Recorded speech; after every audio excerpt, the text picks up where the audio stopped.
Well, welcome back to Hometown Custom PC. Well, there's one of the lids we're letting dry for the custom build that we're doing. I will show you the other piece, which I already started putting some of it together, but it's still a little tacky and it's got to dry up. Well, there's the front of the display of it. This is why I call the company Custom Hometown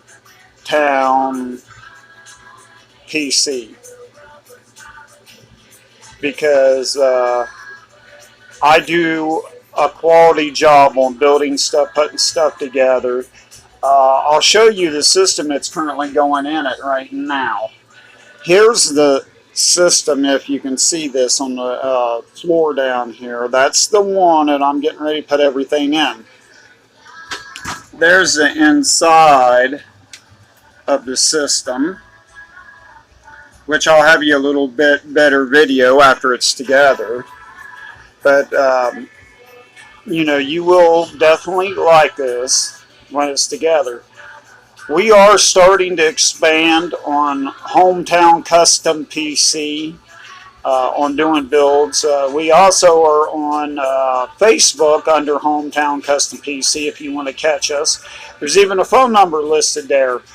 We give the best deals around in town. You can get a system that you buy in a store for $2,000 from us for about $700-800 is a custom build. And that's why I got into it, because I got tired of seeing the big name companies take money out of people's pocket when they're paying way too much. I can build a $2,000 system for $600 to $800 out the door. Same thing, gaming system right out the door. We will be back when we get ready to finish building this. I just wanted to give you a follow-up on the video. Thank you from Hometown Custom PC.